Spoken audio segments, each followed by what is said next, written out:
Olá, começa agora mais um Diálogos na TV Unesp. No programa de hoje nós conversamos sobre as indústrias culturais. Nosso convidado é o professor da Universidade de Quilmes, na Argentina, Guilherme Mastrini. Professor Guilherme, é um prazer recebê-lo em nosso programa. Buenos días, muchas gracias, um prazer estar aqui.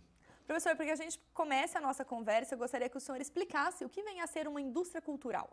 Bueno, como el término lo indica, es la reunión de dos conceptos que históricamente estuvieron separados: la industria y la cultura. En general, la cultura fue considerada un espacio del ocio, un espacio del no negocio, ¿no? De hecho, la palabra mismo negocio, ¿no?, que implica trabajo, que implica los medios para ganarse la subsistencia, se oponen al ocio. La cultura formó históricamente, digamos, uno puede pensar que la cultura es inherente al ser humano. Desde que hay ser humano, hay cultura. Y en general quedó fuera del ámbito de los negocios. Sin embargo, en el siglo XX, conforme el capitalismo se desarrolló, también logró mercantilizar la producción cultural.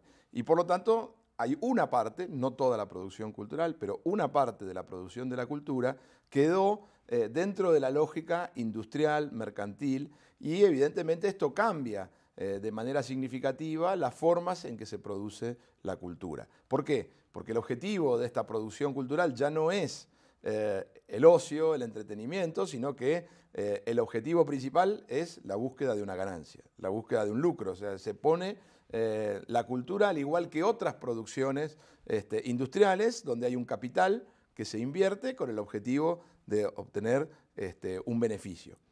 Claro que al mismo tiempo la cultura sigue manteniendo algunas cuestiones específicas que hacen que, si bien comparta esta característica general con otras industrias, al mismo tiempo enfrenta la dificultad de que se trata de contenidos simbólicos. Y estos contenidos simbólicos tienen una lógica económica distinta. Por ejemplo, los bienes culturales están siempre disponibles para todos. Que yo tenga una idea no impide que tú tengas la misma idea, y por lo tanto no hay escasez en principio. La industria cultural, para generar un mercado, lo primero que tuvo que hacer fue generar una escasez artificial. Y esa escasez está vinculada, por ejemplo, a todo el régimen de derecho de autor y propiedad intelectual, que hace que quien no pague por acceder a eso no pueda. Pero eso es artificial, porque no necesariamente, digamos, de hecho la cultura históricamente se compartió y no había que pagar por acceder a la cultura. La mercantilización ha generado eso, ¿no? Por un lado, es interesante, por un lado, ¿qué ha generado el proceso de mercantilización?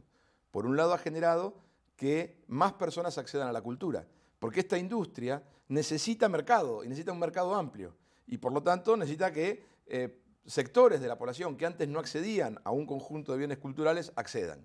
En el siglo XX se produce una expansión del consumo cultural vinculado a la industria cultural.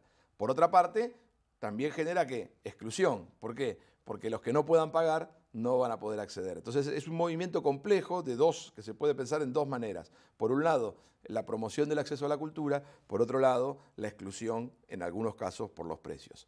¿Por qué son importantes las industrias culturales? Y yo planteo esta reflexión. De toda la producción cultural, la industria cultural solo absorbe una pequeña parte. Es decir, de todas las producciones culturales, de todos los libros que se escriben, de todas las músicas que se componen, de todas las imágenes que se producen, solo una pequeña parte son transmitidas por las industrias culturales, por la industria del libro, por la industria del disco, por la televisión, la radio, la prensa.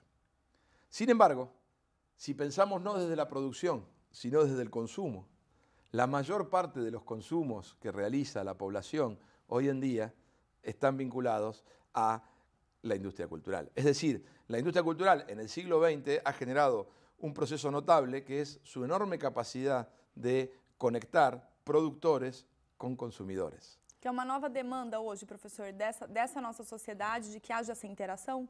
Sí, efectivamente. Y ahora, además, esta situación se ha tornado más compleja por un factor tecnológico como es la digitalización.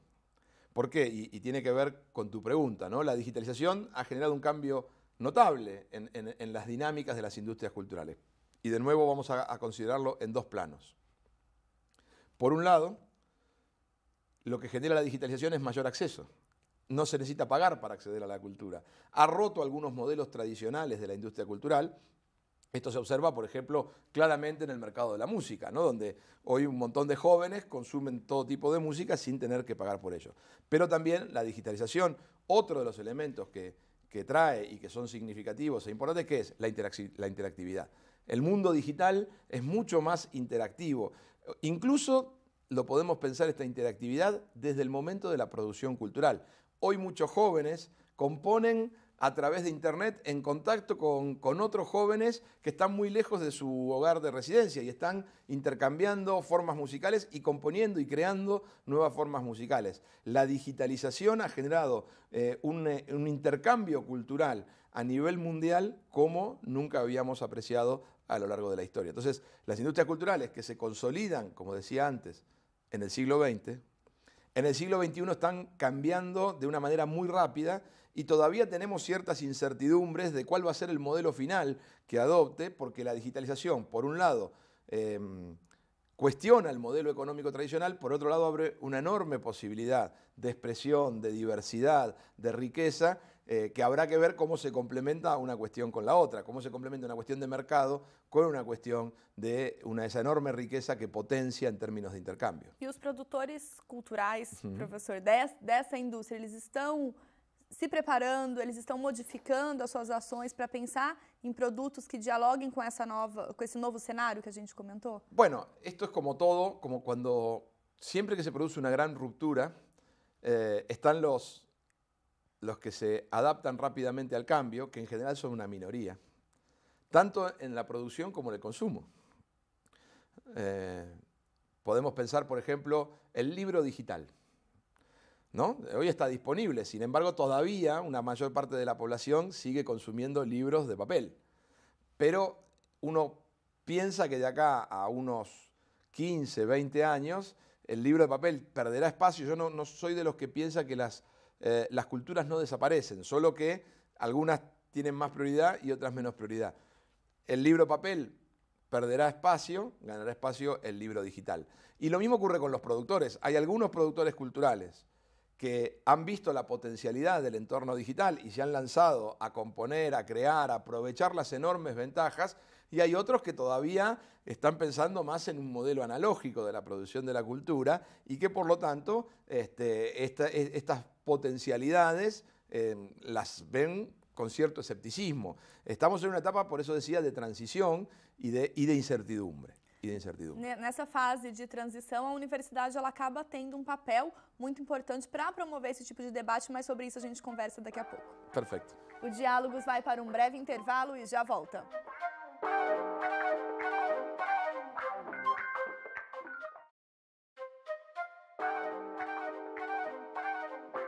Estamos de volta com o Diálogos e hoje nós conversamos sobre indústria cultural com o professor Guilherme Mastrini, da Universidade de Quilmes, na Argentina. Professor, comentavam sobre esse cenário que se modifica em meio às possibilidades que a digitalização traz para essa indústria cultural e como que a universidade ela pode fomentar esse debate. O senhor é convidado do programa de TV digital aqui da Unesp em Bauru exatamente para promover esse tipo de discussão. Sí, efectivamente. Yo creo que la universidad tiene un rol fundamental en esta tarea porque tiene la posibilidad de pensar más allá de las necesidades del mercado. Y yo creo que en las épocas de incertidumbre, en las épocas de transformación, es fundamental el pensamiento. Obviamente que también en la industria hay pensamiento, lo que pasa es que es un pensamiento limitado a cómo generar más beneficio para las empresas. La universidad tiene que reflexionar no solo sobre el beneficio, sino también sobre las potencialidades de consumo ciudadano, sobre la democratización del acceso a la cultura. Es decir, hay un enorme espacio y efectivamente con dificultades, porque como el escenario se está moviendo permanentemente y uno tiene que ir reflexionando casi a la par de los hechos que van ocurriendo, unas grandes transformaciones en la propiedad, transformaciones en los modos de producción, transformaciones en las formas de consumo. Es decir, en una enorme cantidad de aspectos hay una transformación muy significativa. Entonces, la universidad tiene una tarea muy importante que es acompañar este proceso aportando ideas y soluciones para el desarrollo de esta nueva era. Nosotros en la Universidad de Quilmes tenemos una maestría, un maestrado en industrias culturales. Y trabajamos articuladamente con Ecotec, aquí en la Universidad Estadual de San Pablo, en el sentido de pensar juntos las transformaciones, porque además, como señalábamos antes, ya los fenómenos, en gran medida, la cultura cada vez es menos nacional y cada vez es más regional e internacional. Entonces ya no lo podemos pensar acotados al ámbito de Brasil, al ámbito de Argentina o al ámbito de algún país de América Latina. Hay que pensar la cultura en términos de cómo nuestras culturas, que siguen existiendo, dialogan permanentemente con otras culturas, con las culturas vecinas y con las no tan vecinas. Por eso que es necesario un esfuerzo reflexivo conjunto. Ya no sirve solo pensar el ámbito nacional para entender el fenômeno da cultura. O senhor comentou essa questão do intercâmbio, a parceria que vocês da Universidade de Quilmes têm com o Ecotec, e no quadro Ponto de Contato de hoje nós conversamos com o coordenador do Laboratório de Estudos em Comunicação, Tecnologia e Educação Cidadã, com o professor Juliano Maurício de Carvalho. Vamos ouvi-lo. O Ecotec é um laboratório de pesquisa do Departamento de Comunicação, da Faculdade de Arquitetura, Artes e Comunicação da Unesp. Nesse laboratório nós temos 50 pesquisadores, 15 doutores e desenvolvemos pesquisas em várias frentes, entre elas na área de tecnologia, de educação, de política e de linguagem, a maioria é ligada à área da comunicação. Também desenvolvemos várias pesquisas neste grupo em cooperação com os programas de pós-graduação em comunicação e em televisão digital da FAC e da Unesp. E a parceria realizada com a Universidade de Quilmes, na Argentina, é uma parceria para consolidar 3 frentes de trabalho. Uma primeira frente da mobilidade discente e da mobilidade docente, ou seja, a possibilidade de recebermos delegações de estudantes e de professores argentinos e também dos brasileiros poderem viver uma experiência de pesquisa naquela universidade. Uma segunda frente é o desenvolvimento de projetos de pesquisa com a Universidade de Quilmes, especialmente num contexto de tecnologia, de televisão, em que a região sul do continente, portanto o Mercosul, tem tido tanta cooperação, inclusive no momento em que a Argentina tem o padrão de televisão digital o mesmo que o Brasil. Uma terceira frente de atuação é o desenvolvimento de publicações, de livros, de resultados dessas pesquisas também publicados tanto na Argentina quanto no Brasil.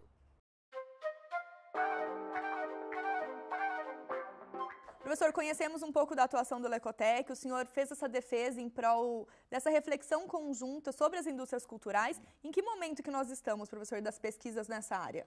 Bueno, es un momento muy interesante por la riqueza de los estudios que estamos desarrollando y a la vez sabemos que tenemos una tarea muy grande por delante. Nosotros tenemos distintas líneas de investigación en las que estamos trabajando. Una de ellas sin duda es televisión digital, que nos importa mucho porque es la gran mudanza de la televisión, el paso de la televisión analógica a la televisión digital, que se relaciona directamente con lo que hemos hablado antes, ¿no? sobre cómo hay distintas posibilidades, nuevas posibilidades de acceso a partir de la digitalización de la televisión.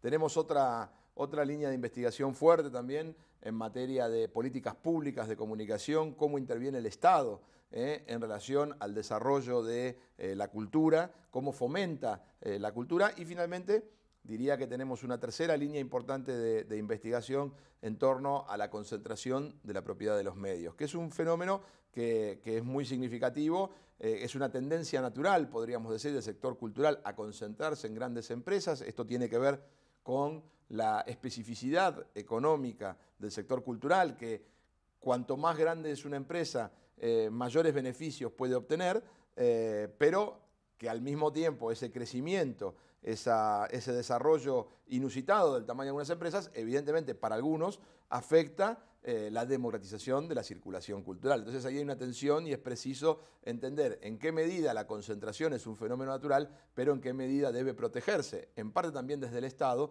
y permitir que todas las voces, que todas las culturas tengan su canal de expresión a través de los medios de comunicación, a través de la industria cultural. Nessa defesa de que todo mundo tem esse acesso a esses meios de comunicação para poder se expressar, a gente tem também uma discussão a respeito das políticas públicas públicas, como o senhor mesmo comentou, e a lei dos meios na Argentina ela acaba sendo um exemplo que citamos várias vezes quando falamos um pouco da regulamentação, da concentração e dessa ação em prol dessa expressividade, mas a gente comenta sobre isso daqui a pouco. Perfecto. O Diálogos faz mais uma pausa e já volta.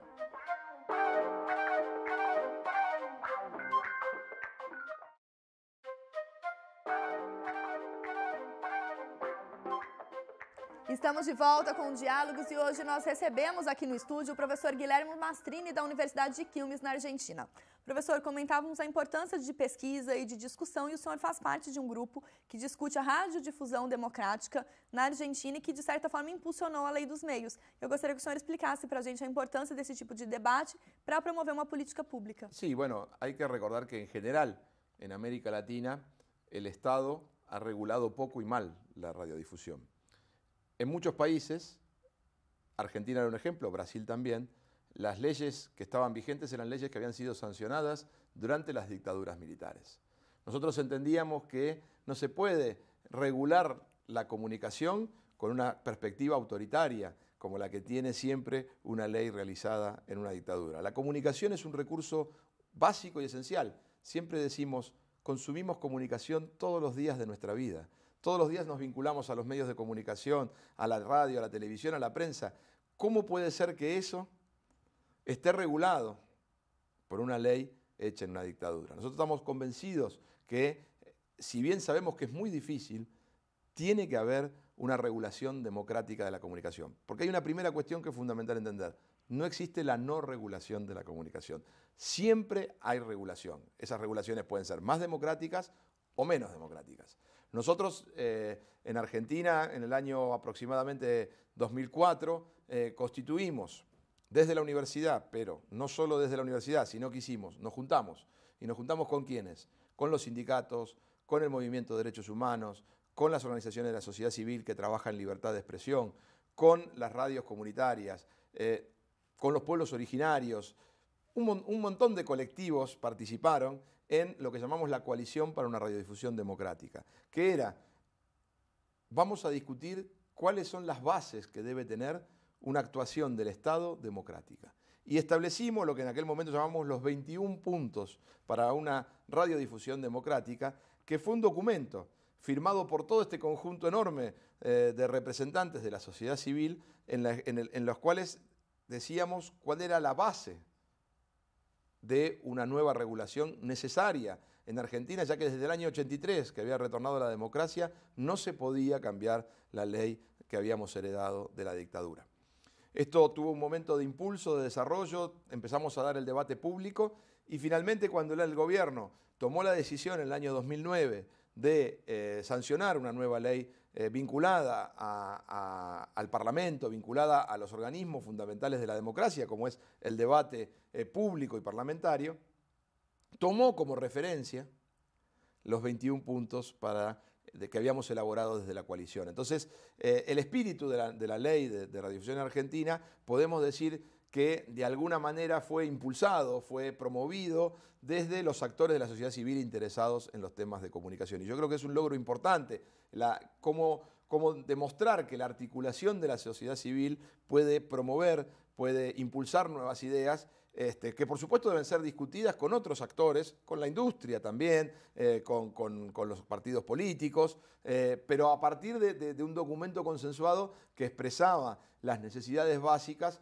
en materia de que todos tengan el derecho a ejercer la libertad de expresión. Porque aquí una de las paradojas que hay es que si bien formalmente el Estado, las constituciones, por ejemplo, como aquí en Brasil, garantizan la libertad de expresión, esa es una garantía un poco abstracta para la mayor parte de la población, que no puede acceder a ejercer su propia libertad de expresión o que en el mejor de los casos lo tiene que hacer a través de otros canales que deciden si eso puede hacerse o no. Nosotros planteamos que la libertad de expresión es un derecho humano, básico y fundamental, que tiene que estar al alcance del conjunto de la ciudadanía. E como que a lei dos meios, professor, ela vem, de certo modo, regulamentando essa questão da indústria cultural, que é o tema do nosso programa de hoje? Bueno, hay un aspecto fundamental para que se comprenda la concepción de esta ley.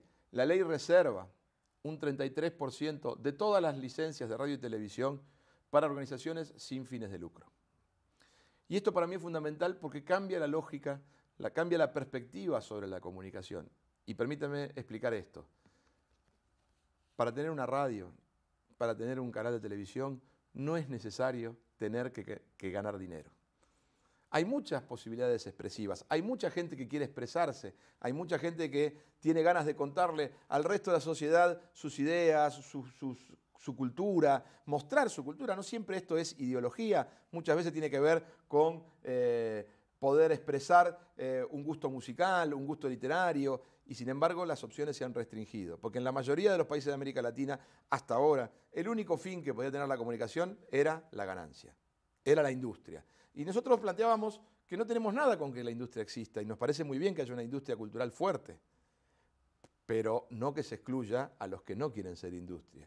Y nosotros logramos que en la ley se incluyera esta reserva, lo que llamamos una reserva de espectro, la posibilidad de que una parte del espectro radioeléctrico, que es un bien escaso, un bien finito, o sea, no hay licencias para toda la sociedad porque no hay espacio en el éter, pero que una parte sea destinada a una concepción de la comunicación no comercial.